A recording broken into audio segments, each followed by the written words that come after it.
सूत्रे समवेता युयुत्सवः मामकां पाण्डवस्त्यक्त्वा चैव किमकुर्वत सञ्जयः। यत्र योगीश्वरः कृष्णो यत्र पार्थो धनुर्धरः तत्र स्त्रीविजयो भूति ध्रुवानीतिर्मतिर्मम. లాస్ట్ ఫస్ట్ ఎవరు చెప్పి అంటే మొన్న మాట్లాడిందే రిపీట్. ఫస్ట్ శ్లోకం ఎవరు చెప్పిండు? ధృతరాష్ట్రుడు. లాస్ట్ సంజయ్ చూడు చూడు ఉండు అక్కడ. నేను చెప్పుడు కదా సంజయ్ లాస్ట్లో ఉందా? సంజయ్ ఉందా? లేదు కానీ సంజయుడే. అదే మీరు కన్ఫర్మ్ చేయడానికి చెప్పినా నేను చెప్పినా అని కాకుండా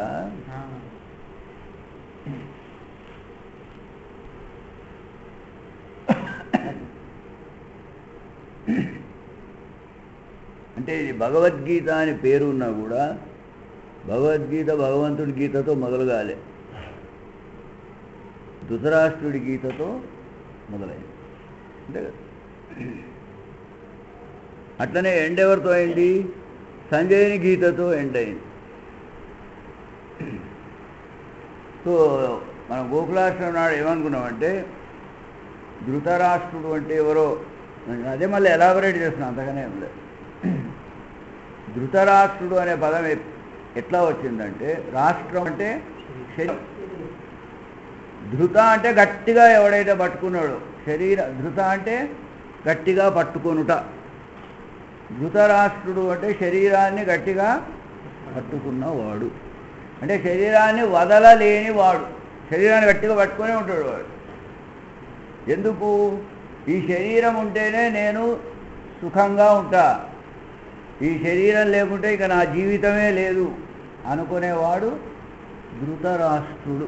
అంటే వానికి ఎంతసేపు ఉన్నా నేనే శరీరము అనే ఫీలింగ్ ఉన్న వాడిని మనము ధృతరాష్ట్రుడు అంటాం. కాబట్టి ఈ శ్లోకంలో మొదటి శ్లోకంలో ధృతరాష్ట్రుడు చెప్పింది ఏమిటంటే ధర్మక్షేత్రమైన కురుక్షేత్రమందు, కురుక్షేత్రం అనేది ఇదివరకు యుద్ధానికన్నా ముందు ఎన్నో యజ్ఞాలు యాగాలు ఎన్నో మంచి పనులు చేసిన నేల అది, అక్కడే యుద్ధం అవుతుంది.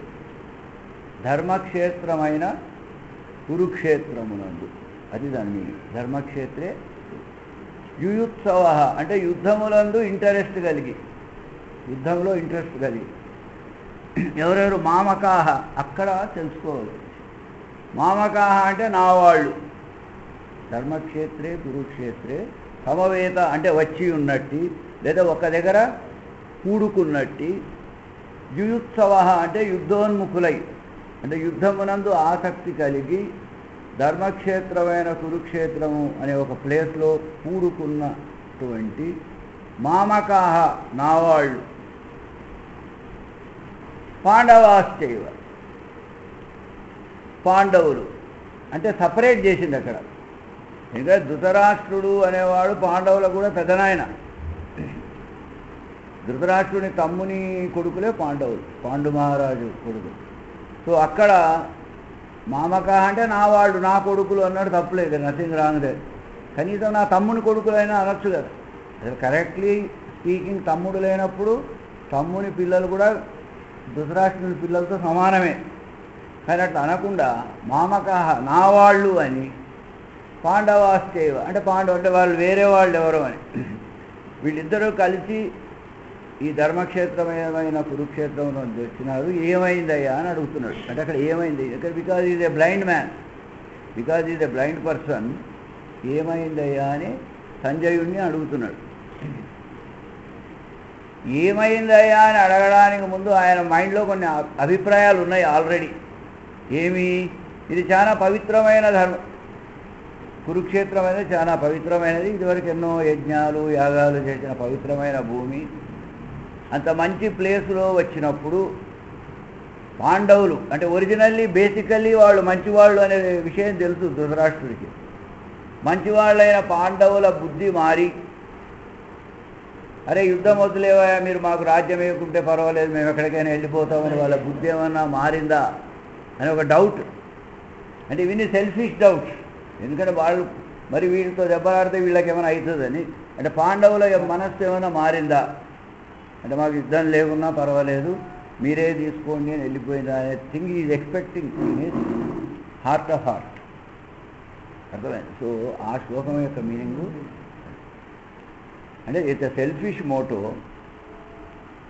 నా పుత్రులకు ఎవరైతే ఎనిమీస్ ఉన్నారో వాళ్ళు వచ్చి వాళ్ళ బుద్ధి మారిపోయిందా మంచి ప్లేస్లో, కానీ అదే ప్రకారంగా నా వాళ్ళ బుద్ధి మారిందా అని ఎందుకు అనుకోకూడదు. అంటే పాండవుల బుద్ధి మారిందా అనే కాకుండా నా వాళ్ళ బుద్ధి మారి యుద్ధం ఎందుకయ్యా మీకు ఎంత కావాలి సగం కావాలి కదా మీకు ఇస్తా ఆ థాట్లో లేదు ధృతరాష్ట్ర. ఎందుకంటే అంతకుముందు కథ చదవాలి భారతంలో. ఆ ఐడియా ఎప్పుడు ఉండదు. తన వాళ్ళకి అంతా ఉండాలి, తన వాళ్ళు కాని వాళ్ళు దురదృష్టమై ఏమి లేకున్నా పోయినా పర్వాలేదు అనే థాట్ అన్నమాట. సో ఇటువంటి ఫీలింగ్స్ మానవుడికి ఎప్పుడు వస్తాయి? ఈ శరీరమే నేను అనుకున్నప్పుడే కదా తన వాళ్ళు వేరే వాళ్ళు అనే వచ్చే ఫీలింగు. మూల కారణం ఏమిటంటే ఈ శరీరమే నేను అనుకున్న మానవుడికి ఈ స్వార్థమైన ఆలోచనలు వస్తాయి. అంటే నా వాళ్ళు వేరేవాళ్ళు, నా వాళ్ళు వేరేవాళ్ళు. నా వాళ్ళు అనే అభిప్రాయం మనకు రావడానికి కారణం ఏంటి? ఈ శరీరమే నేను, ఈ శరీరానికి సంబంధించిన వాళ్ళు నా వాళ్ళు, ఈ శరీరానికి సంబంధించకుండా ఉండేవాళ్ళు. కాబట్టి భగవద్గీత గుడ్డి మనస్సుతో ప్రారంభమైంది. అందుకే ధృతరాష్ట్రుడు అంటే చెప్పిన మనస్సు, అది కేవలం మనస్సు, మంచి మనస్సు అయినా పర్వాలేదు, గుడ్డి మనస్సు. గుడ్డి మనస్సు అంటే ఏమిటి? మంచి చెడు విచక్షణ జ్ఞానం కోల్పోయి ఏది మంచి ఏది చెడు చూడజాలన్నటువంటి మనస్సు గుడ్డి మనస్సు. కాబట్టి భగవద్గీత అనేది గుడ్డి మనస్సుతో మొదలైంది. ఎండింగ్ ఏది? ఇప్పుడే నువ్వు చెప్పినావు, సంజయ్. నా వాళ్ళు కాని వాళ్ళు ఒక ధర్మక్షేత్రమైన కురుక్షేత్రంలో వచ్చారు.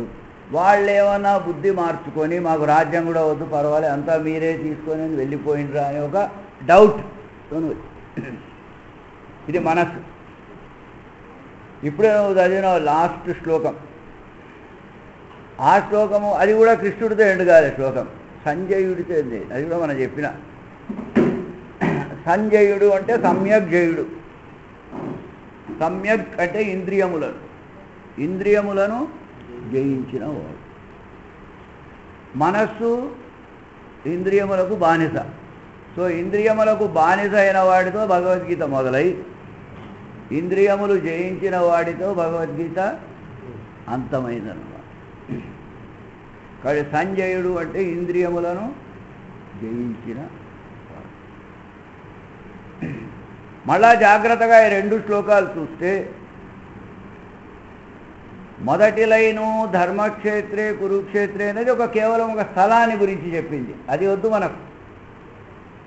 సో మొదటి శ్లోకంలో ఇట్ హ్యాస్ స్టార్టెడ్ విత్ మామకాహ, అంతే కదా, ధర్మక్షేత్రే కురుక్షేత్రే సమయ మామకాహ, అక్కడ ఎక్కువ స్ట్రెస్ దానికి ఇచ్చింది. వేరే ఫైనల్ శ్లోకంలో ఏ వర్డ్తో స్టార్ట్ అయింది? ఇప్పుడే చదివినాం కదా, యత్ర యోగీశ్వరో కృష్ణ. సో ఇంద్రియములు జయించిన వాడు ఏ మాటలు మాట్లాడినా భగవంతుడితో మొదలు పెడతాడు అన్నమాట. మొదట భగవంతుడితో మొదలు, అట్లాగని ఆన్సర్ ఇట్లా వేయలేవు వీనికి. అయ్యే క్వశ్చన్ అది ధర్మక్షేత్రమైన కురుక్షేత్రం ఇట్లయిందని చెప్పలేవు వానికి. యత్ర యోగీశ్వరో కృష్ణ. సో ఇంద్రియములు జయించిన వాడి దృష్టి ఎప్పుడూ భగవంతుని మీదనే ఉంటుంది. వేరే ఇంద్రియములకు బానిస అయిన వాడి దృష్టి అంటే ఈ శరీరమే నేను, ఈ శరీరం లేకుంటే అసలు ఏమీ లేదు అనుకునేవాడి దృష్టి ఎప్పుడూ శరీరానికి సంబంధించిన మామకహ మీదనే ఉంటుంది. సో మానవులమైన మనం అందరిలాగే, ఏం సార్ అన్ఎక్స్పెక్టెడ్ గెస్ట్,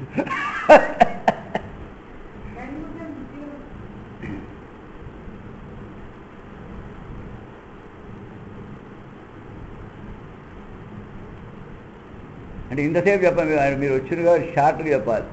భగవద్గీత పేరు భగవద్గీత అంటే కృష్ణుడు చెప్పిన గీత అని. కానీ అందులో మొదటి శ్లోకం ధృతరాష్ట్రునితో మొదలైంది, కృష్ణుడితో మొదలు కాలేదు. లాస్ట్ శ్లోకం సంజయుడితో ఎండ్ అయింది.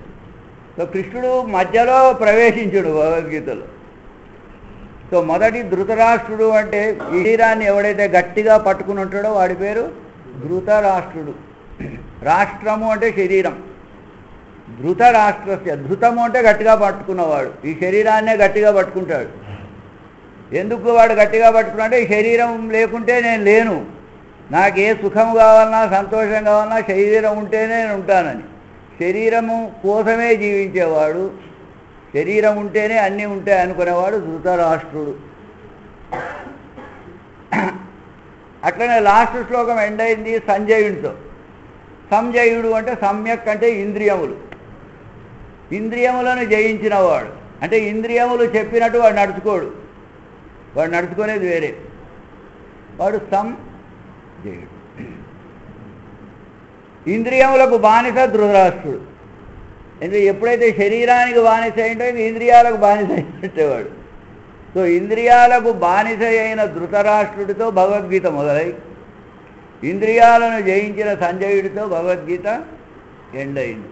అంటే ఇది ఇంత హిస్టారికల్ ఇంట్రెస్ట్ మన నాలెడ్జ్ చూపించడానికి కానీ క్వశ్చన్ అడగాలి. భగవద్గీత సందేశం ఏమిటంటే మానవులుగా పుట్టిన మనం ధృతరాష్ట్రుడిగా పుట్టితే తప్పు లేదు. అంటే మనస్సు కోసమే పుడతాం. నా వాళ్ళు పై వాళ్ళు నా వాళ్ళు అనుకుంటే తప్పేమీ లేదు, ఎందుకంటే అందరు మొదలయ్యేది అట్లే. కానీ అట్లనే ఎండ్ అవుతున్నాం మనం. 90 ఏళ్ళప్పుడు కూడా నా వాళ్ళు అంటే ధృతరాష్ట్రుడికి ఎంత ఏజ్ ఉండాలి ఆ యుద్ధం పాటికి.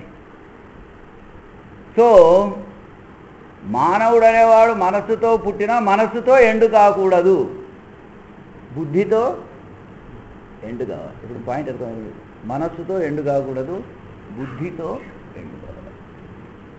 అంటే నా పిల్లలు నా వాళ్ళు నా ప్రాపర్టీ అనుకునే దాంతో మొదలు కాదు, నో ప్రాబ్లం. బట్ నువ్వు అట్లనే ఎండ్ అయితే ఇంకా నీకు ఒక పశువుకు డిఫరెన్స్ లేదు, అంతే కదా. ఎవల్యూషన్ అంటే ఏంది? This is evolution, అభ్యుదయం.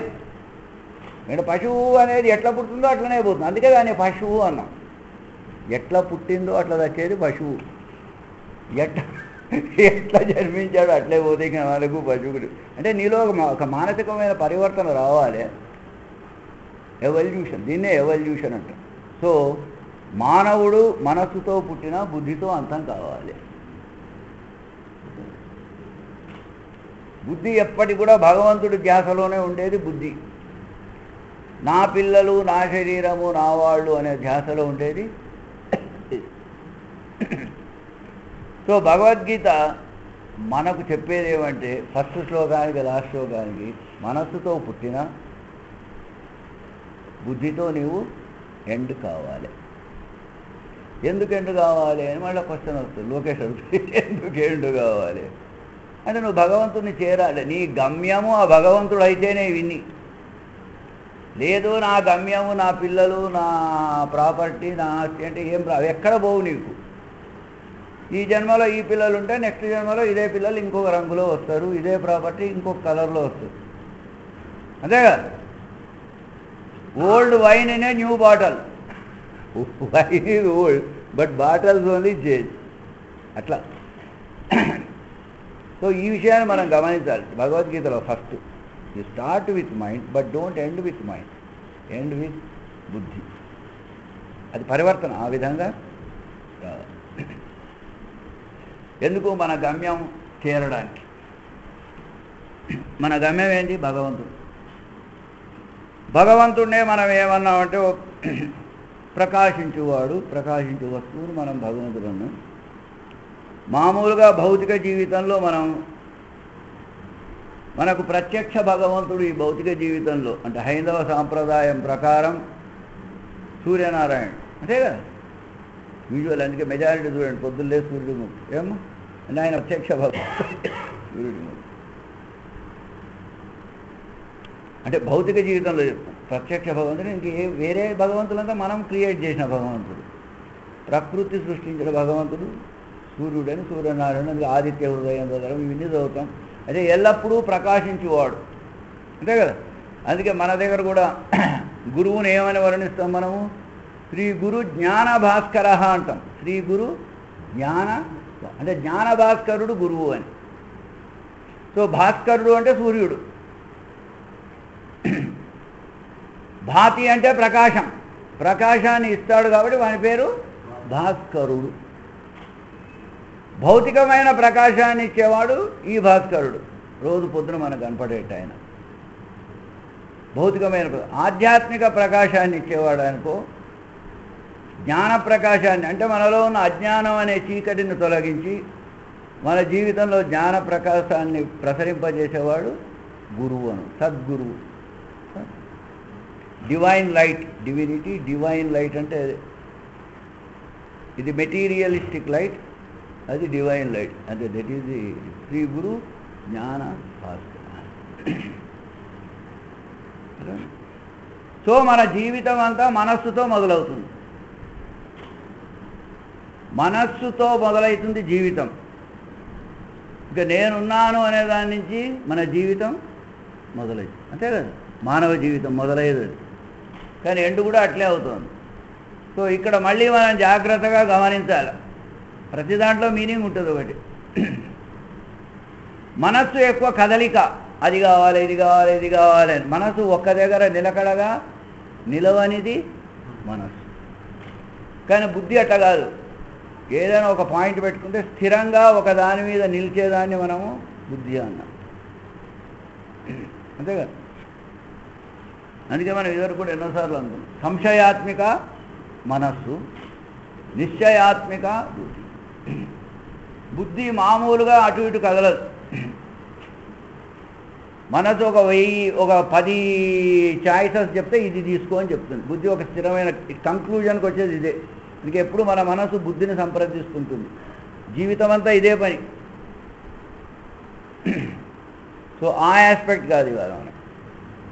సో ఒక స్థిరమైన నిర్ణయం తీసుకునేది బుద్ధి,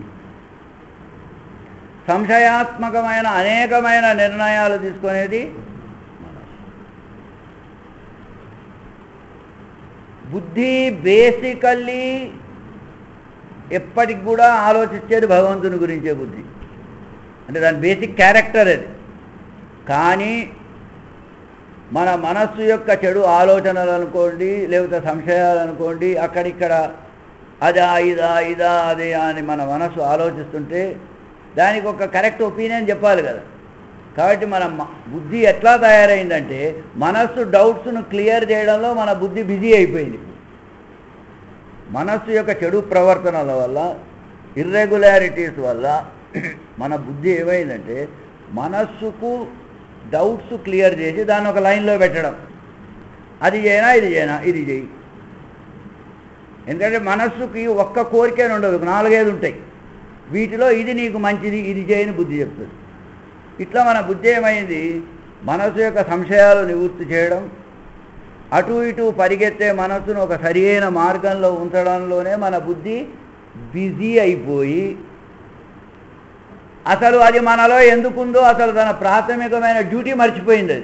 అది అసలు నేనేం చేయాలన్న సంగతి, అంటే ఏమి చేయాలి అనే సంగతి మన బుద్ధి మర్చిపోయింది. ఒకవేళ గురువుగారి దయ వల్ల మన మనసులో ఇన్ని కోరికలు, ఇన్ని డౌట్స్ ఒకవేళ లేకుండా ఉండే స్థితిలోకి మనం వెళ్ళగలిగితే అప్పుడు ఏమవుతుంది, బుద్ధి ఫ్రీ అవుతుంది, retirement, it is not busy. అప్పుడు కేవలం దాని ఆలోచన, దాని ఒరిజినల్ ఆలోచన ఒకటి ఉంది, ఏది, యత్ర యోగీశ్వరో, కేవలం భగవంతుడి మీదనే. సో కేవలం భగవంతుడి మీద ధ్యానం ఉంచి కేవలం భగవంతుని గురించి ఆలోచించేటటువంటి చక్కని బుద్ధిని భగవంతుడు మనకు ప్రసాదిస్తే మనము అస్తవ్యస్తమైన మనస్సును తీసుకొని వచ్చి ఆ బుద్ధి దృష్టిని అటు నుంచి ఇటు మరల్చింది. ఏది, మనస్సు మరల్చింది. కాబట్టి if you regulate your mind, everything will be all right. If you regulate your mind, everything will be all right. So ఇవన్నీ ఎందుకు, మన గమ్యమైన భగవంతుని చేరడానికి. ఆ భగవంతుడికి లేక గురువుకో మనం ఏమన్నామంటే సన్మన, సూర్యుడు సూర్యుడు అని అన్నాం. అర్థమైంది? సూర్యుడు అన్నాం. సో మానవ జీవితం మనస్సుతో మొదలవుతుంది, బుద్ధితో ఎండ్ అవుతుంది, గమ్యంలో అంతం కావాలి. మనం గమ్యంలో అంతం కానంత వరకు ఈ జీవితంలో ఈ బాధలు తప్పవు. You're always busy. అక్కడి నుంచి ఇక్కడ, ఇక్కడి నుంచి ఇక్కడ, ఇక్కడి నుంచి అక్కడ, అక్కడి నుంచి ఇక్కడ తిరుగుతూనే ఉంటుంది. అంటే దాన్నే కర్మ అన్నాం. మానవుడు కర్మ ఎందుకు చేస్తున్నాడు అంటే ఎందుకు పని చేస్తున్నాడో తెలియకుండా చేస్తున్నాడు వాడు. మానవుడు కర్మ అంటే పని. కర్మ ఎందుకు చేస్తున్నాడో మానవునికి తెలియకుండా కర్మ చేస్తున్నాడు. నేను ఇదివరకు కూడా చెప్పిన, మనం పని చేసేది ఎందుకు? ఆ పని వల్ల కావలసిన ఫలితాన్ని పొంది పని నుంచి విముక్తులమై రెస్ట్ తీసుకోవడానికి పని చేస్తున్నాం. కానీ మనం ఏం చేస్తున్నాం? కోర్కెల కోసం పనిచేసి మరిన్ని కోర్కెలు పెంచుకొని రెస్ట్ లేకుండా పని చేస్తూనే ఉన్నాం. సో పని ఎట్లా చేయాలో కూడా మనకు తెలవలేదు. పని ఎట్లా చేయాలో కూడా మనకు తెలియకుండా ఉన్న పని ఇంకా పనిని పెంచుతోంది.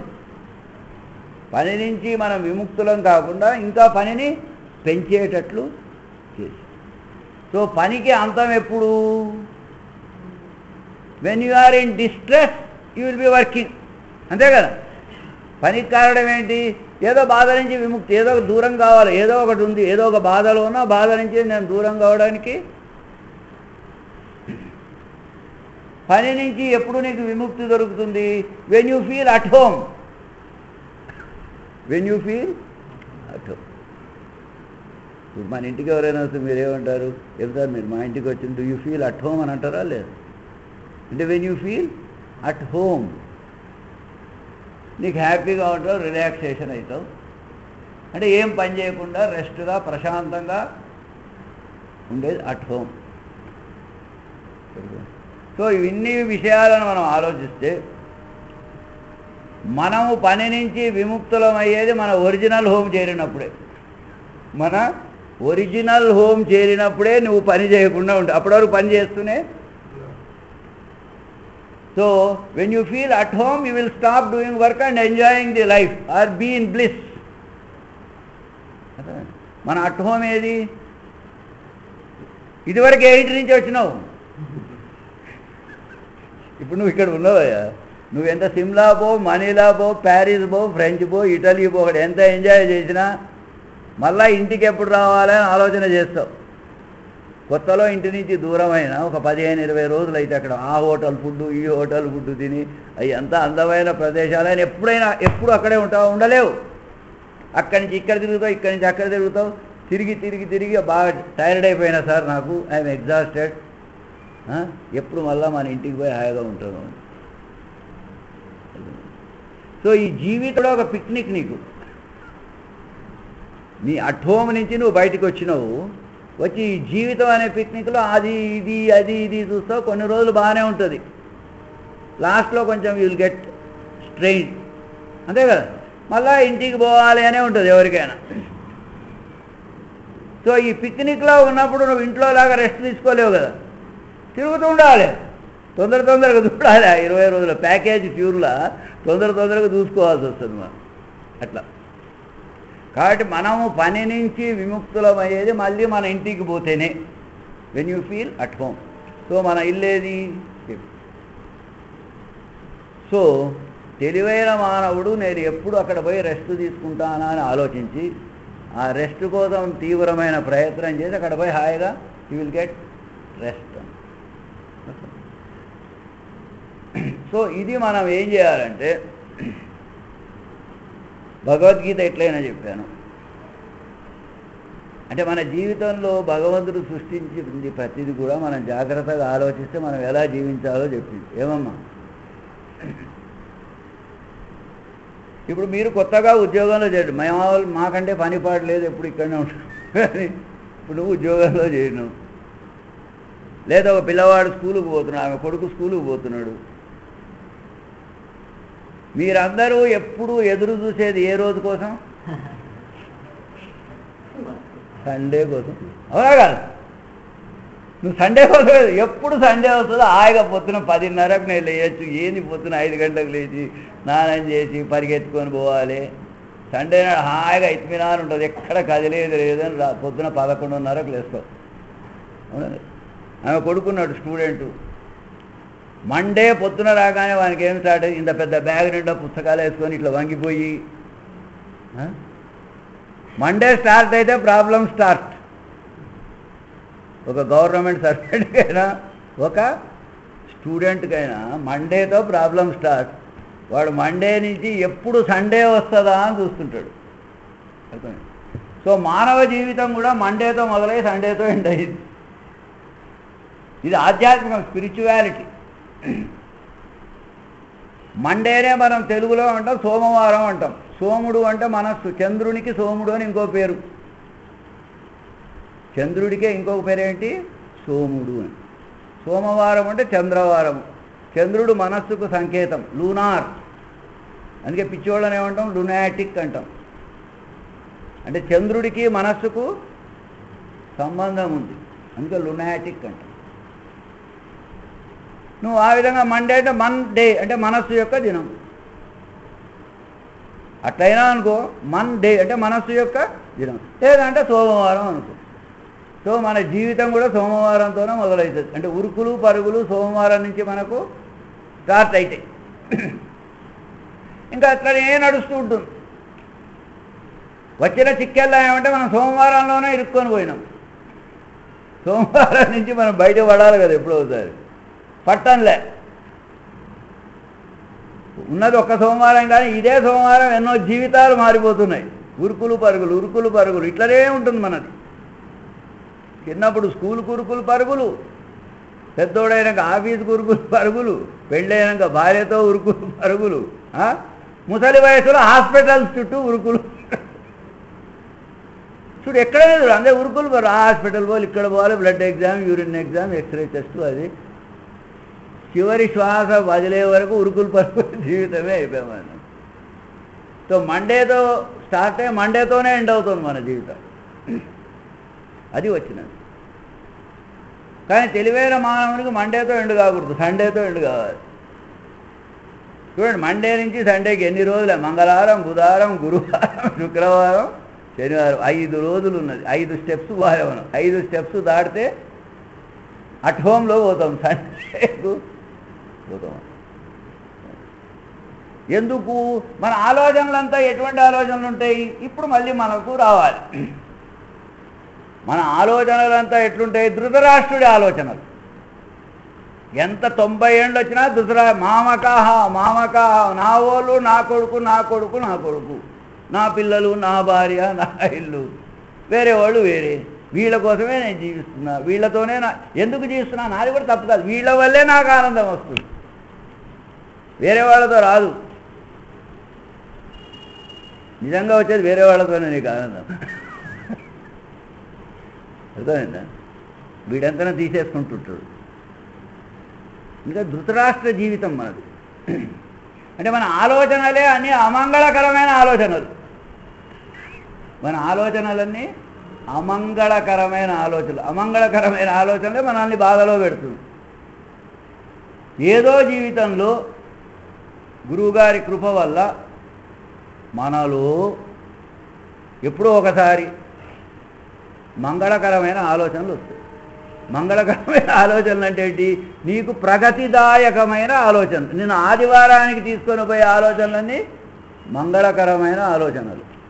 సోమవారంలోనే ఉంచేవి అమంగళకరమైన గ్యారెంటీ వస్తుంది ప్రతి మానవుడి జీవితం. ఇక్కడ వారం అనేది ఎప్పుడో ఉండాలి కదా. మామూలుగా సోమవారం 24 అవర్స్, అని 24 అవర్స్ దినాలు. కానీ మనం ఈ మండేని కొన్ని కోట్ల దినాలుగా మనం చేసుకున్నాం.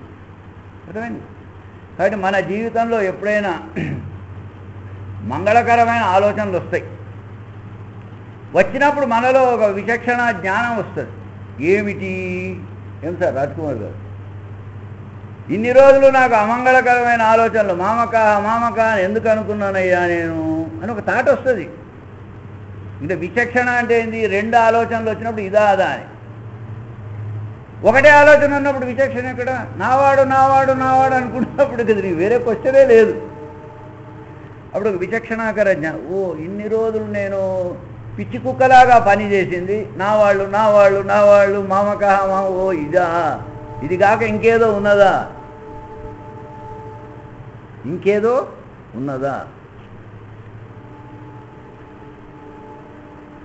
అనే ఒక మంచి చక్కని ఆలోచన నీకు మంగళవారం నాడు వస్తుంది అని చెప్పు. అది మంగళవారం యొక్క ఇంపార్టెంట్, మంగళకరమైన ఆలోచన. ఇక్కడ రెండే విషయాలు ఉన్నాయి మానవుడి జీవితంలో, భగవంతుడు కానివి. భగవంతుడు ఏకం, భగవంతుడు కానివి అనేకం. మనస్సుకు ఎప్పుడూ అనేకం కావాలి. ఇంతకుముందు చెప్పినా కదా, బుద్ధికి ఎప్పుడు ఏకం. సో ఈ మంగళకరమైన ఆలోచనలు వచ్చింది, ఇది నాకు తాత్కాలికం, ఇది నాకు పర్మనెంట్ హ్యాపీనెస్ ఇవ్వలేవు. భగవంతుడు కానివి ఎన్నో ఉన్నాయి కదా, వేటి మీద అయితే నేను డిపెండ్ అయినాను, ఇది కాదు నాకు కావాల్సింది, ఒక్కటే నాకు కావాలి నా జీవితంలో అనే ఒక చక్కని ఒక ఆలోచన, ఒక ఫ్లాష్ వస్తుంది నీ మైండ్లో, మంగళకరమైన ఆలోచన. ఆ ఆలోచన వచ్చినప్పుడు నీ బుద్ధి అనేది కొంచెం పైకి వస్తుంది. అంటే నువ్వు కొంచెం బుద్ధిమంతుడు అవుతావు. అంటే ఇన్ని రోజులు మనసు మంతుడు అయింటివి, ఆ మంగళకరమైన ఆలోచన వచ్చినప్పుడు మనస్సును నొక్కి నీవు బుద్ధిమంతుడు. అంటే ఈ అనేకము వల్ల నాకు కావలసింది దొరకలేదు, అనేకము కోసమే ఈ సోమవారం అంతా నేను బాధలు పడిపోయినా, ఈ అనేకం కాకుండా నాకు ఏకం అది కావాలి అని మంగళకరమైన ఆలోచన వచ్చినప్పుడు your buddhi will take an upper hand. కొంచెం మనసు కిందికి వస్తుంది. ఏదైనా అనుభవం కావాలి, ఎక్స్పీరియన్స్ కావాలి. లోకేష్ ఎంత ఆదివారాలు గురువారాలు నుంచి అవుతుంది, ఎక్స్పీరియన్స్ రావాలి. సో ఇప్పుడు అర్థమైంది. సో మంగళకరమైన ఆలోచనలు వచ్చినప్పుడు నెక్స్ట్ వారం ఏంది, బుధవారం, అంటే బుద్ధి యొక్క వారం. ఇన్ని రోజులు నువ్వు సోమవారంలో ఉన్నావు, అంటే మనసు యొక్క వారంలో ఉన్నావు. That was leading you, that was commanding you. ఇప్పుడు ఏమైంది, బుద్ధి యొక్క వారంలో వచ్చినావు, అంటే బుద్ధి యొక్క కంట్రోల్లో వచ్చినావు. అనేకం నుంచి ఏకం వైపు నీ ధ్యాస మరలింది, ఇంకా దానికోసం ప్రయత్నం చేయలే. అనేకం నుంచి దూరం అయినావు, ఇది కాక ఏకం ఒకటి ఉంది అని అనుకున్నావు. అనేకం వల్ల నాకు ఆనందం లేదు అనే కంక్లూజన్కి వచ్చినావు. ఆ ఐడియా వచ్చిన వాడి జీవితంలోనే గురువు అనేవాడు ప్రత్యక్షిస్తాడు. అంతవరకు గురువు రాడు, దేవతలు వస్తారు. అర్థమైందా? వేరే ఎక్కడైనా, ఎందుకంటే ఇప్పుడు మన దేవుళ్ళ దగ్గరకు అంతా పోయేది ఎందుకు, అనేకం కోసమే కదా, అవునా కదా? నా కొడుకు ఉద్యోగం కావాలి, కూతురుకు పెళ్లి కావాలి, అది అనేకం బాగుండాలి. ఎందుకు అనేకం బాగుంటే నేను బాగుంటా, వాటి వల్లే నాకు ఆనందం వస్తుంది. I'm depending on them. కాబట్టి ఈ థాట్స్లో మనం ఉన్నాం. అనేకం కాదు నా గమ్యం, ఏకం నా గమ్యం. ఇదే భగవద్గీతలో 18th చాప్టర్లో సర్వధర్మాన్ని పరిత్యజ్య మాం ఏకం అన్నాడు. ఇది చాలా ఇంపార్టెంట్ పాయింట్. ధర్మాన్ పరిత్యజ్య మాం ఏకం అంటే సర్వము, అంటే అనేకాన్ని వదిలిపెట్టి ఏకాన్ని పట్టుకోవయ్యా అని కృష్ణుడు అన్నాడు అన్నమాట. అర్థమైంది? కాబట్టి ఈ ఏకమే నన్ను నా గమ్యాన్ని చేర్చగలదు, అనేకము నన్ను నా గమ్యాన్ని నుంచి దూరం చేస్తున్నాయి. అనేకము నన్ను నా యొక్క గమ్యం నుంచి దూరం చేస్తున్నాయి. ఈ అనేకము కాని ఏకమే నన్ను నా గమ్యాన్ని చేర్చగలదు అనే మంగళకరమైన ఆలోచన నీకు వచ్చినప్పుడు నీ బుద్ధి will take a upper hand. అప్పుడే నీ జీవితంలో ఒక గురువు సాక్షాత్కారం. అంతవరకు గురువు రాడు. ప్లీజ్ రిమెంబర్, గురువు యొక్క ఇంపార్టెన్స్ కూడా నీకు ఉండదు. దేవుళ్ళు అక్కడిక్కడ వాళ్ళ ఇంపార్టెన్సే ఉంటుంది, కానీ ఒక గురువు అనే వాళ్ళ దగ్గర పోవాలనైనా ఆ థాట్ నీకు లేనప్పుడు, ఏది అనేకం కోసమే నీ జీవిస్తున్నప్పుడు, భౌతికంగా గురువు నీ దగ్గరికి వచ్చినా, నీ పూర్వజన్మ సుకృతం వల్ల నీవు గురువు దగ్గర ఉన్నా గురువు మీద ధ్యాస పోదు. నీకు ఉంటాడు అక్కడే గురువు, నువ్వు ఇక్కడే ఉన్నావు, కానీ గురువు మీద నీ ధ్యాస పోదు. నీ ధ్యాస ఇంకా కానీ వేరే దగ్గర పోతుంది. ఆ దేవుడు ఈ దేవుడు ఈ దేవుడు ఈ దేవుడు, గురువు మీద నీ ధ్యాస పోదు. అర్థమైంది? కాబట్టి కేవలం భౌతికంగా గురువు దగ్గర ఉన్నంత మట్టుకు గురువును మనం తెలివిగా వాడుకుంటున్నామని కూడా చెప్పలేము అని చెప్తున్నా. చాలా ఇంపార్టెంట్ పాయింట్ అది.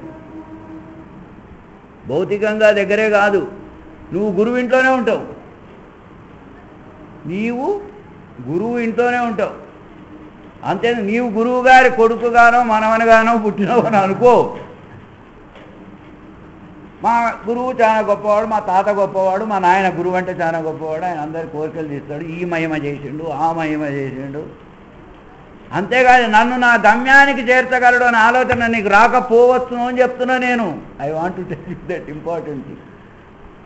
కాబట్టి మానవ రూపంలో ఉన్న గురువుతో భౌతిక సామీప్యత ఉన్నంత మటుకు మనం గమ్యాన్ని చేరుతామనే క్వశ్చన్ లేదు సార్. అది మానసిక అంటే నువ్వు ఆ వరం కోరుకున్నావు, ఎందుకంటే మనం ఏది కోరుకుంటామో అదే మనకు దొరుకుతుంది. నువ్వు గత జన్మలో కోరుకున్నావు, నేను గురువుకు భౌతికంగా సమీపంగా ఉండాలి, కోరుకోవచ్చు అట్లా మనం, ఆ కోరిక తీరుతుంది. కానీ నువ్వు ఆ గురువుని తెలివిగా వాడుకునే అవసరం లేదు. ఈ పాయింట్ చాలా ఇంపార్టెంట్ పాయింట్, అందుకే నేను చెప్తున్నా. కాబట్టి జీవితంలో మనం గురువుతో అనుసంధానమైన ఆయన తెలివిగా వాడుకోవాలనే question sometimes because cases are there. అర్థమైంది? అందుకే ఒక పండిత పుత్ర అంటారు. అర్థమైంది? పండిత పుత్రుడు అంటే పండితుడు అంత తెలివైన వాడు కాదు, తెలుసు కదా. వాడు పండిత పుత్రుడు అంటే ఇది మోస్ట్ యూజ్లెస్ ఫెలో అని ఆ పదానికి అర్థం. సో అది విషయం.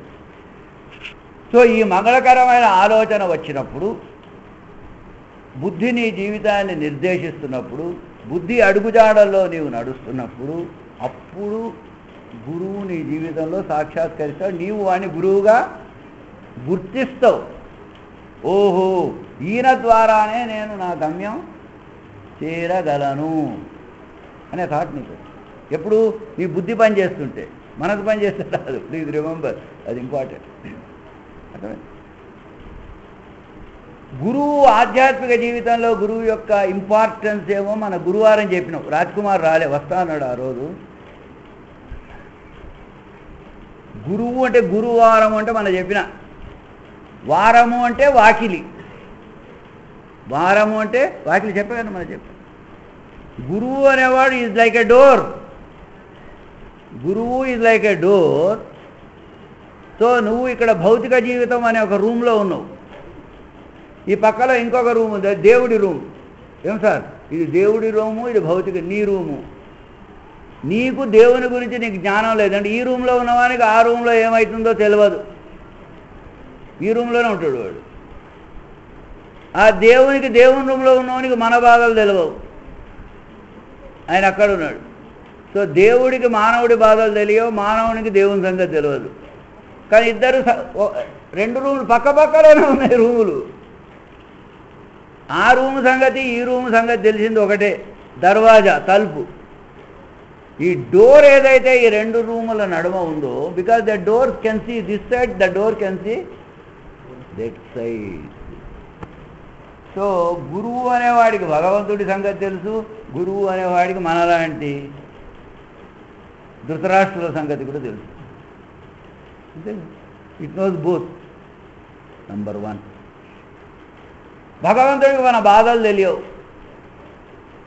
అంటే మానవులుగా పుట్టినాక మన కొడుకు, పెండ్లాము, పిల్లలు ఉంటారు, ఇట్లా బాధలు ఉంటాయి, అటాచ్మెంట్స్ ఉంటాయి, ఇవన్నీ బాధలు పడాలి అని గురువుకు తెలుసు. ఎందుకంటే ఆయన కూడా ఒక మానవ రూపంలోనే జన్మించాడు కాబట్టి ఆయన బాధలు ఉంటాయి, తెలుసు ఆయనకు. దేవునికి మన బాధలు తెలియవు. దేవుడికి బాధ అనే పదమే తెలియదు. దేవుడి డిక్షనరీలో బాధ అనే పదం ఉండదు, ఒకటే ఆనందం అనే పదమే ఉంటుంది. దేవుడికి బాధ సంగతి తెలియదు. సో ఇది కూడా మనం వీళ్ళ గురువారం ఎగ్జాంపుల్గా చెప్పింది. ఎట్లా అంటే సూర్యుడికి చీకటి సంగతి తెలియదు, సూర్యుడికి చీకటి సంగతి తెలియదు. సూర్యుడు గారు మా ఇంట్లో చీకటి ఉందంటే సూర్యుడు ఎక్కడ చీకటి ఉన్నది, వాడు రాగానే చీకటి పోదు. So a sun is ignorant of darkness, god is ignorant of miseries. అంతే తప్ప గాడ్ తక్కువ అని కాదు. వేరే గురువు అనేవాడు మానవ రూపంలో ఉన్నాడు కాబట్టి మన బాధలు తెలుసు, మన బాధల నుంచి మనల్ని ఎట్లా దూరం చేయాలో కూడా గురువుకి తెలుసు. మన గమ్యం భగవంతుడైనా భగవంతుడుగా మనల్ని మన గమ్యాన్ని చేర్చలేడు. He has to come in the form of గురువు ఓన్లీ. అందుకే మా పాదుకా పంచక స్తోత్రంలో గురుగారు చెప్పారు, గుణాధికాభ్యాం గురు దర్శకాభ్యాం అన్నారు. సో ఇది విషయం. సో గురువు is like a door between you and divinity. అందుకే గురువారము అన్నాడు. గురువు అనేవాడు ఒక వాకిలి వంటివాడు. సో మనం బుద్ధి చెప్పినట్లు వింటూ ఉంటే గురువు అనే వాకిలి ద్వారా విల్ ట్రావెల్, అంతే కదా. ఆ వాకిలి ద్వారా ట్రావెల్ చేసి నెక్స్ట్ రూమ్లో కాలు పెడతాం. అదే నీకు శుభ శుక్రవారం, శుభమైన దినం, శుభప్రదమైన దినం. ఇంగ్లీష్ వాళ్ళు చెప్పినట్టు గుడ్ ఫ్రైడే అంటాడు వాడు. గుడ్ ఫ్రైడే అంటే ఇదే కదా, శుభ శుక్రవారం. ఎక్కడ శుక్రవారం మంచి రోజు అని అంటారు. చూడండి ఎక్కడ ఏమంటారా, శుక్రవారం మంచి రోజు. మరి ఎవరినో చెట్టు కొట్టిస్తుంటే ఎవడో శుక్రవారం చెట్టు ఎందుకు కొట్టిస్తుంది? శుక్రవారం చెట్టు కొట్టిస్తే కాలు చేతులు పోతే. చెట్టు కొట్టేదే తప్పు పని. దాన్ని బాధ పెడుతున్నప్పుడు సోమవారం కొట్టినా పాపం వస్తుంది, శుక్రవారం చెట్టు కొట్టింది అన్నట్టు. శుభ శుక్రవారం. సో గురువు అనే వాకిలి ద్వారా నీవు శుక్రవారంలోకి ఎంటర్, అంటే entered in to the room of divinity. అంటే నీవు డివినిటీ ఒక రూమ్లో. నువ్వు ఎంటర్ కాగానే మొత్తం మంచి మనిషి అయితే కాదు, ఎందుకంటే పాత గత సంస్కారాలు ఎన్నో ఉంటాయి, అంతే కదా. నువ్వు మారాలి, ఇంకా అక్కడ వచ్చి certain things have to happen. కేవలం భగవంతుడి దగ్గర నీవు పోయినా, భగవంతుడిని నీ దగ్గర తెచ్చి పెట్టుకొని కూర్చున్నా, అంతో ఇంతో సాధన తర్వాతే నువ్వు మారుతావు, అని రాగానే మారలేవు. It takes time. ఎట్లా, దీనికి ఎగ్జాంపుల్ మళ్ళీ చెప్పాలి కదా, ఎందుకంటే ఇవాళ భగవద్గీత దినం కాబట్టి మనం భగవద్గీతను కోట్ చేసుకుంటూనే అన్నిటికీ ఎగ్జాంపుల్స్ చెప్తాం. కురుక్షేత్ర యుద్ధానికి మునుపు ధృతరాష్ట్రుడు, మన దుర్యోధనుడు, అర్జునుడు ఇద్దరు కృష్ణుడి దగ్గరికే పోయింది కదా. తెలివిలేని దుర్యోధనుడు అంటే ఇప్పుడు మనం తెలివిగల వాళ్ళం కాబట్టి తెలివిలేని దుర్యోధనుడు అంటున్నాం, లేదా మనం తెలివిగల వాళ్ళం అనుకుంటున్నాము కాబట్టి భగవద్గీత చదివి తెలివిలేని దుర్యోధనుడు శ్రీకృష్ణుని సైన్యాన్ని కోరాడు. తెలివిగల అర్జునుడు కృష్ణున్నే కోరాడు. అంటే యుద్ధం చేయనయ్య అంటే కూడా కృష్ణున్నే కోరిండు కాబట్టి ఈయన తెలివిగలవాడు. అంతవరకు అర్జునుడు తెలివైన వాడే. సరే, ఇంకా భగవంతునికి ఒకసారి కోరితే ఇంకా ఏమి తెలియవు ఆయనకు. డైరెక్ట్ వచ్చి ఆయన రథంలో కూర్చున్నాడు. ఎవరు? కృష్ణుడు. కోరిండు కదా, ఎందుకంటే మళ్ళీ వద్దంటాడేమని. ఇప్పుడు భగవంతుని పొజిషన్ కూడా ఎట్లా అయిపోయింది, మళ్ళా వాడికి సెకండ్ ఒపీనియన్ చూద్దాయా మళ్ళా అని డైరెక్ట్ వచ్చి ఆయన రథంలో కూర్చున్నాడు. అంటే ఇప్పుడు అర్జునుడు కృష్ణుడు ఒకటే రథంలో ఉన్నారు. అంటే అర్జునుడు భగవంతుని సన్నిధానంలోనే భౌతికంగా భగవంతునితోనే ఉన్నాడు. ఉంటే వానికి ఇమీడియట్ ముక్తి వచ్చి తెలివి రావాలి కదా, కాలే, గత సంస్కారాలు ఉన్నాయి. ఇక్కడ జోక్ ఏమిటంటే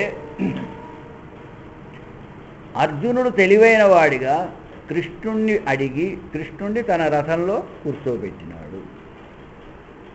అంటే ఇది ఎట్లుంటుందంటే మతము నుంచి ఆధ్యాత్మికంగా మనం పోయిన వాళ్ళంలాగా. మతంలో నువ్వు భగవంతుడిని బయట పెట్టి అర్చిస్తున్నావు, అంతే కదా. మతంలో భగవంతుడిని బయట పెట్టి అర్చిస్తున్నావు. అంటే నీకు భక్తి ఉంది కానీ బయట పెట్టి దుర్యోధనులాగా. ఆధ్యాత్మికంలో ఏం చేసావు, ఆ భగవంతుడిని నీ హృదయ రథంలో పెట్టుకున్నావు. అంటే వాడికన్నా నువ్వు స్లైట్లీ బెటర్. ఇప్పుడు మనంతా కళ్ళు మూసుకునే వాళ్ళం అయిపోయినాం కదా ఇక్కడ. సో మనం ఏం చేసినాం, భగవంతుడిని మన హృదయంలో పెట్టుకున్నాం. రాములు గారు ఆయన బాబు అయ్యో పిలిచిండు కదా అని వచ్చి కూర్చున్నాడు, మనమేమో రథం దిగి బయటికి పోయాం. ఇది చూడండి జోకు. నువ్వు అర్జున ఎట్లున్నట్టే మనం అర్జునులో అయినా ఇప్పుడు భగవంతుడినేమో ఇక్కడ పెట్టుకున్నావు హృదయంలోనే, మన హృదయంలో లేవు. నువ్వు కూర్చోవయ్యా, నేను ఇప్పుడే వస్తా. మన హృదయ రథం నుంచి దిగి అర్జునుడిలాగా ఆయన మా తాత, ఈయన మా మామ, ఆయన నా కజిన్ బ్రదరు, వీళ్ళని చంపితే ఎట్లా పాపం వస్తుంది కదా అని భగవంతునికి అడ్వైజ్ ఇస్తున్నాం, అంతే కదా. అర్జునుడు మొట్టమొదటి చాట అంతా విషాదయోగం. ఎప్పుడైనా మనకు ఒక డౌట్ రావాలి, విషాదయోగం ఎప్పుడు స్టార్ట్ అయింది? కురుక్షేత్ర యుద్ధ భూమిలో వచ్చినప్పుడు. ఆ భూమిలో వచ్చినప్పుడు అర్జునుడి రథంలో కృష్ణుడు ఉన్నాడు. డివినిటీ ఇది. అంటే ఏంటి? రథము అంటే హృదయ రథంలో కృష్ణుడు ఉన్నాడు. కృష్ణుడు గుర్తుపెట్టిండు, కానీ వీడు లేడు. వీడు రథం నుంచి దిగిపోయి బయటపోయాడు ప్రపంచం. మనలాగా మనం ఇప్పుడు ఆ స్టేట్లో ఉన్నాం అన్నమాట. అందుకే మన జీవితం కళ్ళు మూసుకున్నా ఇంకా విషాదం నుంచి దూరం కాలే మనం. అయినామా? అంటే కళ్ళు మూసుకోగానే విషాదం నుంచి దూరం కాము అని చెప్తున్నా మీకు. We are not in a position at concentrating on Krishna. హృదయరథ నుంచి దిగి, ఎందుకంటే వెనుకటి అనుబంధాల నుంచి దూరం కావడం అంత ఈజీ కాదు. మనసు చూస్తుంటుంది, అమ్మా నువ్వు చాలా బుద్ధిమంతుడు అయినావు అనుకుంటున్నావా, భగవంతు సరే నీ సంగతి చూస్తా అని. ఇంకా వీఆర్ స్టిల్ అవుట్ సైడ్. అంటే కృష్ణుడు రథంలో రాక మునుపు కూడా వీఆర్ అవుట్ సైడ్. ఇప్పుడు ఏదో స్పిరిచువాలిటీలో ఎంటర్ అయినాం అంతనే. Still we have entered. Or whether we have entered into spirituality or God entered our heart, I don't know. It is the beginning stage. అంతే కదా? మనం హృదయం నుంచి దిగి అక్కడ పెట్టుకొని కూర్చొని ఇంకా పాస్ట్ రిలేషన్స్, పాపము పుణ్యము, అది ఎవరికి చెప్తున్నాం చూడండి, పెద్ద జోక్ అది. భగవంతునికి చెప్తున్నాం. Instead of taking his advice we're advising. అంటే అర్జునుడు విషాదయోగం అంతా అర్జునుడు is advising Krishna.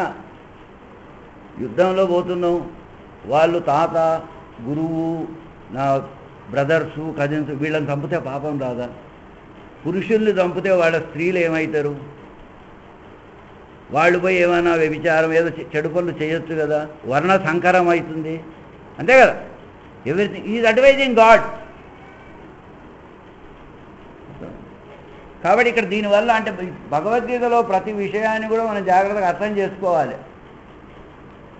Even though you go nearer to the god, even though you are with god always, if you start advising god, నీకు మిగిలేది విషాదమే.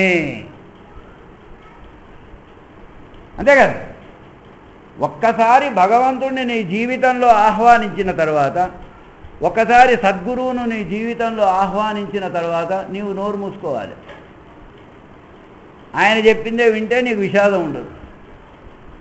అది మనం చేయలేకపోతున్నాం, ఎందుకంటే మనం ఇంకా మనస్సు యొక్క ఇన్ఫ్లుయెన్స్ నుంచి బయటికి రాలేదు. అంతే కదా? ఇప్పుడు మనమైనా ఒక దేవాలయానికి పోయినప్పుడు ఏమంటే భగవంతుడు అక్కడ ఉన్నాడు, ఇలా నా కొడుకు 10th ఫెయిల్ అయ్యాడు, వాడు పాస్ కావాలి అంటే నీ కొడుకు 10th ఫెయిల్ అయింది భగవంతుడు తెలియదా? ఒకవేళ భగవంతుడికి నీ కొడుకు 10th ఫెయిల్ అయింది తెలియకపోతే వాడు భగవంతుడే కాడు. కాబట్టి ఆయనను పాస్ చేయాలి. పాస్ చేసిన తర్వాత ఆయనకి ఇంజనీరింగ్ కాలేజీలో సీట్ వచ్చేటట్టు నువ్వు చూడు.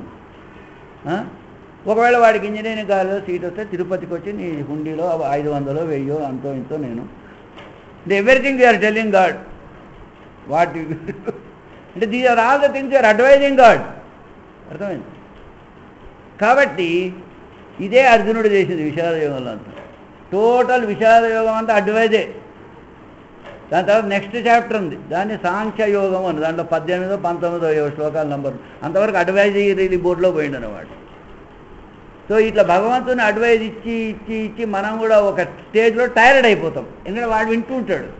చదవండి ఇప్పుడు ఎట్లుంటుందంటే ఊరికే మాట్లాడుతుంటే నేను కూడా 8:30కి టైర్డ్ అయిపోతున్నా కాదు.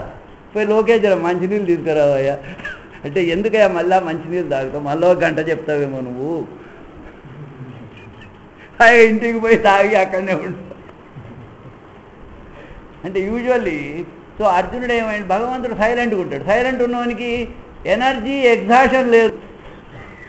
శ్రీకృష్ణుడు was keeping himself silent. He knows when to talk, he knows when to talk.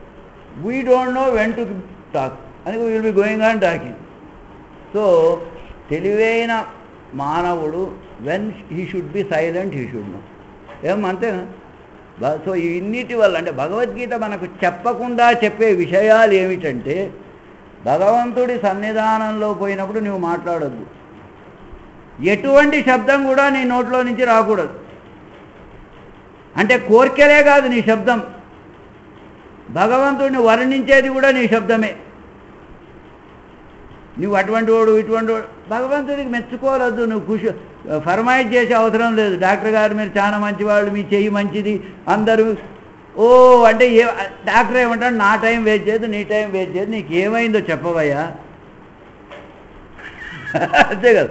ఇప్పుడు హాయిగా ఇంటికి డాక్టర్ సాబ్ మీ హెల్త్ ఎట్లున్నది, మీ ఆమె బాగుందని, అమ్మ వీడేదో పెద్ద ప్లాన్ వేసిండు ఏంది కదా అంటే అది ఫ్రీగా చూడాలి. నెంబర్ 1 మీరు బాగుండ్రా పిల్లలు బాగుండ్రా అంటే you can't ask fees from them. సరే అంతవా నీ సంగతి ఏం లేదు డాక్టర్ గారు 2 రోజుల నుంచి నాకు జ్వరం వచ్చింది, ఏదో ఇటు పోతుంటే మీ కాడికి వచ్చిన, ఇటు పోతుంటే మీ దగ్గరకు వచ్చిన, అసలు విషయం చెప్పొచ్చు కదా. అట్లా గాడ్ కూడా నీ ఖుషామత్కు పొంగిపోయేటంత దిగజారిపోలేదు భగవంతుడు. Please remember this particular thing. కాబట్టి ఒకవేళ నీవు భగవంతుడిని కోరినా కూడా అర్థమైందా, అయ్యా నా బాధ నీకు తెలుసు, నీకేది మంచిగా తోస్తే అది చెయ్యి అని అడగాలి. అది నిజమైన. అసలు అది కూడా అడిగే అవసరం లేదు. ఊరికైనా పోయి ముందు నిలబడితే చాలు, నువ్వు అది నిలబడే అవసరం కూడా లేదు. ఎందుకంటే ఆయన అన్ని సర్వాంతర్యామిని మనమే అన్నప్పుడు చూడండి, ఒకవైపేమో భగవంతుడు సర్వాంతర్యామి అని ఆయనకు ఒక అడ్రస్ ఇచ్చి అక్కడికి వస్తే ఏమంటే భగవంతుడికి డౌట్ వస్తుంది.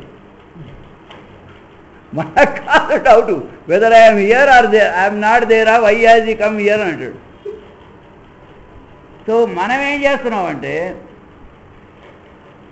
మన దిగువ స్థాయి ఆలోచనల వల్ల భగవంతుడికే ఒక అనుమానాన్ని కలగజేస్తున్నాం. ఆయనకు డౌట్ వస్తుంది, నేను ఇక్కడ ఉంటానా అన్ని చోట్ల ఉంటాను, మీరు ఒకసారి ఏమో సర్వాంతర్యం అంటాడు, ఒకసారి ఇక్కడికి వస్తాడు, ఏంది what is my position, is not able to understand.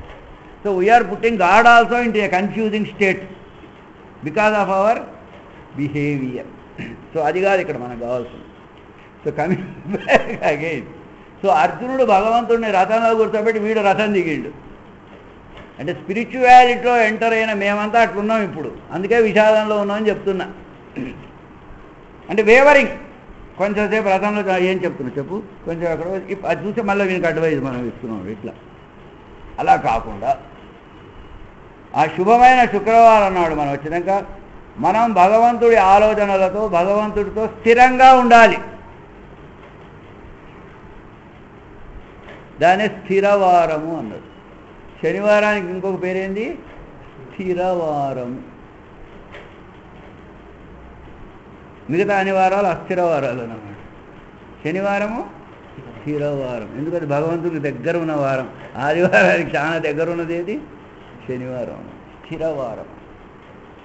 అందుకే హాస్పిటల్లో ఎప్పుడైనా పేషెంట్లు అడ్మిట్ అయితే ఎప్పుడు డిశ్చార్జ్ చేయాలి అన్నట్టు నా దగ్గరికి ఎక్స్పీరియన్స్ బాగుంది. శనివారం డిశ్చార్జ్ చేయండి డాక్టర్ సార్, చూడండి మీరు ఎక్కడ ఏం సార్ శనివారం డిశ్చార్జ్ అయితే మళ్ళీ దవాఖానాకు రాని ఒక మన దగ్గర ఒక నమ్మకం ఉంది పేషెంట్లలో. అంటే మాకు హాస్పిటల్లో పనిచేస్తున్నానని చెప్తాను. శనివారం డిశ్చార్జ్ అయితే మళ్ళీ నేను ఇంకా హాస్పిటల్కి పోయే అవసరం ఉండదు. అంటే అవసరం ఉండదంటే పోతామని కాదు, అంటే ఐ విల్ బి హెల్దీ అని. ఇప్పుడు హాస్పిటల్ని డిశ్చార్జ్ ఎప్పుడు చేస్తారు, పోయేటోళ్ళనే కాదు కదా. ఇదేదో ఒక వ్యాధి కోసం వస్తే రోగం నయమైనాక డిశ్చార్జ్ చేస్తే మళ్ళా నాకు రోగం వచ్చి దవాఖానా పోను అనే ఒక నమ్మకం మనలో చాలా మంది. సాటర్డే డిశ్చార్జ్ అంటే స్థిరవారము అని. అంటే ఒకసారి నేను ఇంటికి వస్తే స్థిరంగా ఇంట్లోనే ఉంటా తిరిగి. కాబట్టి ఈ నిలకడలేని బుద్ధి భగవంతుని సన్నిధానంలో పోయినా కూడా అక్కడ నిలకడగా నిలిచేది ఎప్పుడు, శనివారం స్థిర. సో ఒక్కసారి ఈ బుద్ధి అనేది భగవంతుడి సన్నిధానంలో స్థిరంగా నిలిచిపోయి, స్థిరంగా నిలిచిపోవడం అంటే ఏమిటి, ఇతర ఆలోచనలు లేక కేవలం భగవంతుని మీద ధ్యాసతోనే ఉంటే ఇంకా వచ్చేదేమి నెక్స్ట్ ఆదివారం, సండే. కాబట్టి ఈ వారాలు, ఈ దినాలు కూడా మన ఆధ్యాత్మిక ప్రగతిని. కాబట్టి మనం అందరం సోమవారమే పుట్టిన, అంటే కర్మ స్టార్ట్ అయ్యేది సోమవారం కాబట్టి నేను చెప్తున్నాను. అక్కడతోనే ఎండు కాకుండా మంగళకరమైన ఆలోచనలతో మనసు మాట వినడం మాని బుద్ధి మాట వింటూ, విన్నప్పుడు మన జీవితంలో గురువు సాక్షాత్కరిస్తే గురువు అనే ద్వారం గుండా శుక్రవారంలోకి ఎంటర్ అయ్యి అక్కడ ఊగిదలాడుతుంటాం. మళ్ళా అట్లా కాకుండా ఆ బుద్ధిని భగవంతుడిపై స్థిరంగా ఉంచితే తప్పకుండా మన గమ్యమైన ఆదివారాన్ని చేరగలము, సండే. మనం అక్కడ చేరినప్పుడే వీ ఫీల్ అట్ హోమ్, అంతే కదా. సో అది గమ్యం మనది. సో ఇట్లా వారాలలో కూడా have told a little thing about the spiritual travel ఎట్లా పోతుందని. సో భగవద్గీతలో కూడా ఇదే మనకు చెప్పే విషయం, దాని పేరు అట్లా ఉన్నా. సో మన జీవితం భగవద్గీత ఎట్లా పుస్తకం, మన జీవితం కూడా ఒక పుస్తకం వంటిది. భగవద్గీత ఇది కూడా ఒక పుస్తకం, ఇది కూడా భగవద్గీతే. సో ఈ జీవితం అనే పుస్తకం మొదటి పేజీ మనస్సుతో మొదలవుతుంది, చివరి పేజీ కూడా మనస్సుతోనే మొదలు కాకూడదు. అట్ట పేజీలోనే ఇది వెనక బొమ్మ, చివరి పేజు బుద్ధితో ఎండు కావాలి. సో జీవితం అనేది కూడా ఒక గీత అనేటువంటివి పుస్తకమే. ఏ పుస్తకంలోనే అట్ట కవరు 2 పేజీలు ఉంటాయి, దాంట్లో మధ్యలో కొన్ని పేజీలు ఉన్నాయి కదా. అంటే అవి జీవితంలో చేసే సాధనలు అన్నమాట, అవి జీవితంలో చేసే సాధనలు. కాబట్టి మొదటి పేజీ మనసుతో మొదలవుతుంది కాబట్టి కొంచెం విషాదం అనేది ఉంటుంది. ఈ విషాదంతో మనం ఉన్నప్పుడు మనకు అసలు విషాదానికి కారణం ఏం చెప్పినా, ఈ శరీరమే నేను అనుకోవడమే మన విషాదానికి కారణం. ఈ శరీరానికి అతుక్కొని పోయినాం, శరీరం లేకుంటే నేను సుఖంగా లేను అనే భావన మనలో వచ్చింది కాబట్టి మనము విషాదంలో ఉన్నాం. సో అప్పుడు గురువు వచ్చి ఊరికే అట్లా థియరీ చెప్తాడు, ప్రాక్టికల్ చెప్పడు మనకు. ఈ శరీరం ఏందయ్యా, ఇది శాశ్వతం కాదు, ఈ శరీరం వస్తుంటుంది పోతుంటుంది, నీవు శరీరం కాదు నువ్వు ఆత్మ అంటే మనకు అర్థం కాదు మనకు. అట్లీస్ట్ నువ్వు శరీరం కాదు నువ్వు ఆత్మవు, ఆత్మ నీళ్లతో తడవబడదు, అగ్నితో కాల్చబడదు ఉంది, దాంట్లో అన్నింటిలో కలిసి కొత్తగా చెప్తలేదు.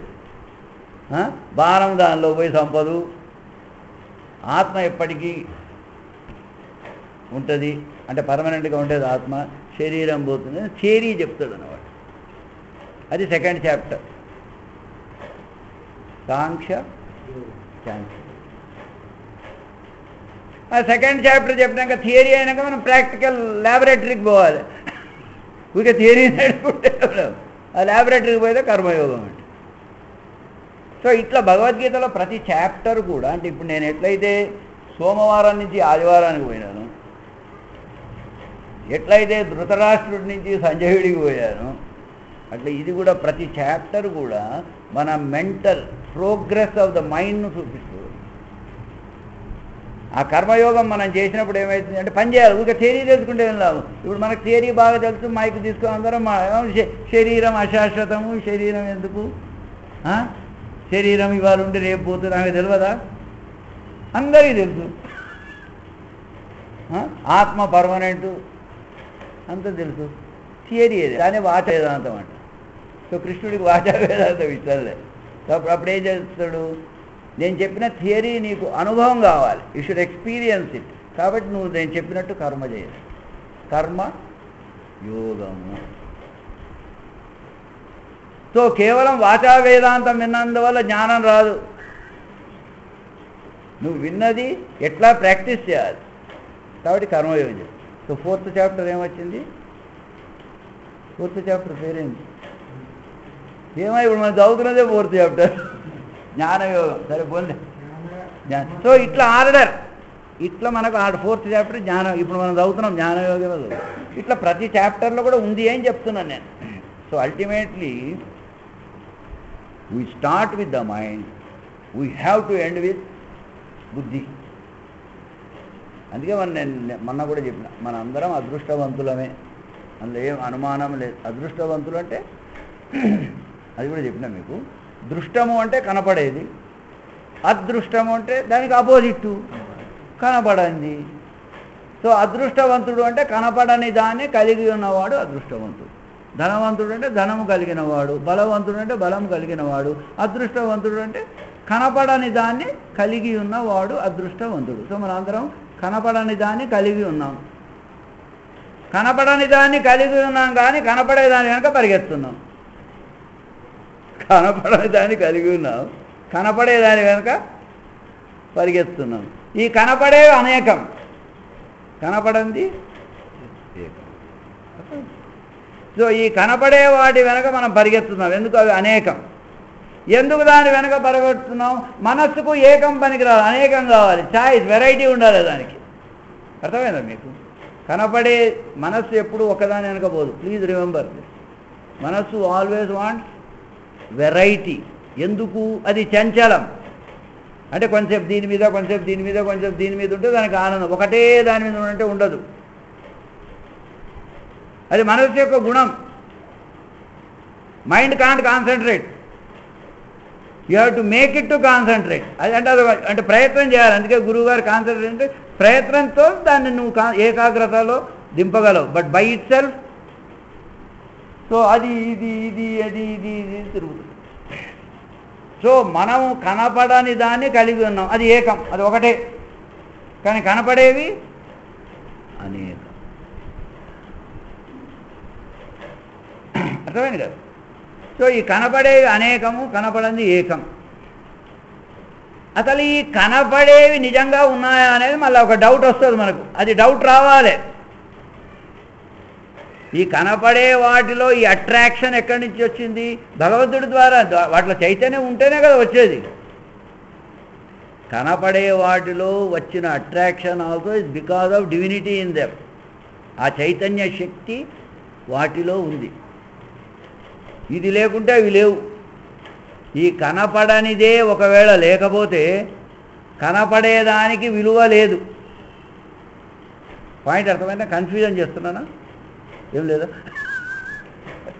కనపడనిది ఒకవేళ లేకపోతే కనపడేదానికి విలువ లేదు. అది కూడా లాస్ట్ టైం చెప్పిన. ప్రతి వస్తువులో కూడా రెండు రకాల గుణాలు ఉంటాయి. కనపడే గుణాలు, కనపడని గుణము. గుణాలు ఉండవు అక్కడ. కనపడే గుణాలు, కనపడని గుణాలు. దానికి చక్కెర ఎగ్జాంపుల్ ఇచ్చిన. చక్కెరలో కనపడే గుణం తెలుపుదనం, అణువుల రూపకంలో ఉంటుంది. ఇంకా వేరే ఏమైనా కనపడే గుణాలు ఏమైనా చెప్పుకో నువ్వు. కానీ చక్కెరలో కనపడని గుణం తీపిదనం. ఒకవేళ చక్కెరలో ఆ తీపిదనాన్ని తీసేసి ఈ తెలుపు రంగు, ఈ అణువులలాగా ఉండడం, ఇవన్నీ ఎన్ని ఉన్నా దానికి విలువ లేదు. ఇదేదో అడల్టరేటెడ్ సార్, ఇది చక్కెరలాగా కనపడుతుంది కానీ ఇది చక్కెర కాదు అని అంటారు. కాబట్టి చక్కెరను చక్కెర అని గుర్తించేది ఎట్లా? దాని కనపడని గుణం వల్ల. అంతే. సో ప్రతి పదార్థంలో కూడా కనపడే గుణాలు, కనపడని గుణము ఉంటుంది. ఈ మానవ దేహం కూడా ఒక పదార్థమే. దీంట్లో కనపడే గుణాలు ఉంటాయి, కనపడని గుణం ఉంటుంది. ఆ కనపడని గుణమే ఒకవేళ మానవ దేహంలో లేకపోతే ఈ కనపడే గుణాలు ఎన్ని ఉన్నా వీటికి విలువ లేదు, వాటికి గుర్తింపు. సో మానవ దేహంలో ఈ కనపడని గుణం ఏమిటి? చైతన్యము, లైఫ్, వైటల్ ఫోర్స్. దానికే జీఓడి, గాడ్ అని ఒక పేరు పెట్టినాం మనం. గాడ్ అని ఒక పేరు. అంటే గాడ్ అంటే లైఫ్ అనుకో, ప్రాణం, చైతన్యం. నువ్వు ఎంత ఎన్టీ రామారావు లాగా అందంగా ఉండి, వాళ్ళు ఇప్పుడు వస్తున్నది ఎన్టీ రామారావు నాగేశ్వరరావు శ్రీకృష్ణార్జున యుద్ధం ఈటీవీలో. అది ఎప్పుడు ముగిస్తే కనీసం చివరిలో అయినా మనం చూడొచ్చు. మధ్య 5:30 to 7 చూసినాము, అయిపోయింది. కాబట్టి నువ్వు ఎంత అందమైన ఎన్టీ రామారావు అయినా, ఎంత పర్సనాలిటీ ఉన్నా, ఎంత చీఫ్ మినిస్టర్ అయినా, ఇవే కదా నీ కనపడే గుణాలు. నీ కనపడే గుణాలు ఏంటి? ఇవే. నేను ఒక పురుషుణ్ణి, ఒక అందమైన పురుషుణ్ణి, సినిమా యాక్టర్ను, అది చేసిన, ఇది నీ కనపడే గుణాలు. ఇవన్నీ ఉన్నా కూడా నీ కనపడని గుణాన్ని అట్లా పక్కకు తీసేసిండు అనుకోండి, దేవుడు ఇట్లా వచ్చి అది పక్కకు పెడితే నువ్వు ఎంత అందగాడివైనా కథం, అంబర్పేట్. అవునా? కాబట్టి నీ కనపడే గుణాలు ఎంత గొప్పవైనా కనపడని గుణం నీలో నుంచి దూరం అయితే you are unadulterated stock. అంతే కదా సార్? చక్కెరలాగా. ఏవో చక్కెరలాగా కనపడుతుంది కానీ చక్కెర కాదు అన్నాడు. కానీ నీకు విలువ లేదు. సో ఇక్కడ మనం వచ్చిన కంక్లూజన్ ఏంటి? కనపడే గుణాలు ఎంత గొప్పగా ఉన్నా కనపడని గుణం లేకపోతే వాటికి విలువ లేదు. కానీ మన జీవితం అంతా విలువ లేని వాటి కోసమే పోరాడుతుంది. విలువ లేని వాటినే నలుగురు గుర్తించాలి అంటారు. ఆ గుర్తింపు కోసమే మనం అహర్నిశలు బాధపడుతున్నాం. అవునా కాదా? ఈ కనపడే గుణాలు దానికోసమే మనం day and night we're working. ఆయన డబ్బు గలవాడు కనపడే గుణం, ఆయన అందగాడు కనపడే గుణం, ఆయన చాలా మంచివాడు కనపడే గుణం, ఆయన పురుషుడు కనపడే గుణం. ఇవన్నీ ఎందుకు? ఆ కనపడని గుణం పోతే ఒక అందగాడైనా ఒక అందగత్తైనా పోయేది ఒకటే ప్లేసు, అంతవరకే సపరేట్. ధనవంతుడు బిల్డింగ్లో ఉంటాడు, మాలాంటి పేదోడు గుడిసెలో ఉంటాడు అని అనుకో. ఎప్పుడు కనపడని గుణం ఉన్నంత వరకు. కనపడని గుణం పోతే ఇద్దరు అడ్రస్ సేమ్, అంబర్పేట్, అవునా కదా? Value they both are same. You are different from him, from the other person only because of ఆ కనపడని గుణం ఉండి వీటికి చైతన్యాన్ని ఇస్తుంది కాబట్టి. ఇంత తెలిసి కూడా ఇంకా స్టిల్ మనం వాటి కోసమే పాకులాడుతున్నాం. అంటే అంత ఈజీ కాదు, అంటే వీ హ్యావ్ టు ట్రై. కాబట్టి ఇక్కడ తెలుసుకోవాల్సింది ఏమిటంటే, నాలో కనపడని గుణం పర్మనెంటు, ఎటర్నల్, అది ఎప్పటికీ ఉండేది. దాన్ని ఆవరించినవి కనపడే గుణాలు. ఈ జీవితం అయిపోతే ఇంకో నెక్స్ట్ జీవితంలో కూడా మళ్ళీ కనపడని గుణం అయితే అది వస్తుంది. కవరింగ్స్ విల్ బి చేంజ్, అంతే కదా? Only coverings will be change. ఈ చేంజింగ్ కవరింగ్స్ వెనక మనం పాకులాడుతున్నాం. వాటికి సంబంధించిన వాళ్ళ మీద మమకారం చూపిస్తున్నాం. అసలు మర్చిపోయాం. ఎందుకు? మన మనస్సుకు దాసులం, మండేలో బతుకుతున్నాం కాబట్టి ఈ టెంపరీ దాని వెనకపోకుండా ఈ టెంపరీ వాటికి చైతన్యాన్ని ఇచ్చేది కూడా ఏమిటి? కనపడందే. అది లేకుంటే నీకు ఎంత ధనం ఉన్నా విలువ, నువ్వు ఎంత అడివైనా విలువ లేదు. ఇది ఉంటేనే అవి ప్రకాశిస్తాయి. అది ఏకం, కనపడంది ఏకం, కనపడేవి అనేక. ఈ కనపడని దాని నుంచే కనపడే వచ్చినాయి. కానీ మన మనస్సుకు అనేకం కావాలి. అందుకు ఏమైతే ఈ కనపడే గుణాల వెనక మన మనస్సు పరిగెడుతూ ఉంటుంది. కాబట్టి దాని ఇన్ఫ్లుయెన్స్ నుంచి నువ్వు బయటకు వచ్చినప్పుడు, నువ్వు ఎప్పుడైతే బుద్ధిమంతుడవు అవుతావో, అది కేవలం ఒక కనపడని గుణం వెనకనే పరిగెత్తావు. అప్పుడే మనం ధ్యానం అనుకో, మెడిటేషన్ అనుకో. అందుకే సంజయుడు ఏమన్నాడు? వాడు బుద్ధిమంతుడు, వాడు బుద్ధిమంతుడు. అందుకే ఇంతకుముందు నీకు చెప్పిన, మనస్సుకు ఏ డౌట్ వచ్చినా బుద్ధిని కన్సల్ట్ చేస్తుంది అని అడిగినా కదా. అందుకే ధృతరాష్ట్రుడు డౌట్ ఎవరితో క్లియర్ చేసుకున్నాడు? బుద్ధిమంతునితో క్లియర్ చేసుకున్నాడు. యుద్ధానికి పోయిన అట్లయిందా, ఇట్లయిందా, ఇట్లయిందా, అట్లా డౌటు. వాళ్ళు యుద్ధం మానుకొని వాళ్ళు పోతారా, వీళ్ళు పోతారా, ఏమైంది చెప్పమని బుద్ధినే కన్సల్ట్ చేస్తారు. కాబట్టి ఇది. సో ఇన్ని విషయాలు చెప్పాను. కాబట్టి ఈ కనపడేవన్నీ కొద్దిగా హై లెవెల్ పోదు, కొంచెం ఒక లెవెల్ హైకి పోతున్నాం. కనపడేవన్నీ కనపడని దాని ప్రతిబింబాలు. కనపడనిది లేకపోతే కనపడేవి ఉండవు. కానీ కనపడనిది అంత అందంగా ఉండదు. అందుకే స్పిరిచువాలిటీకి ఎవరు రారు. కనపడేవి బాగుంటాయి, gym gym gym, light, colour, అందం బాగుంటుంది, అవునా కదా? కనపడని దానికి రంగు, రుచి ఏమీ లేదు. అందుకే నామరూప గుణరహితుడు అని అంటారు. అర్థమైంది?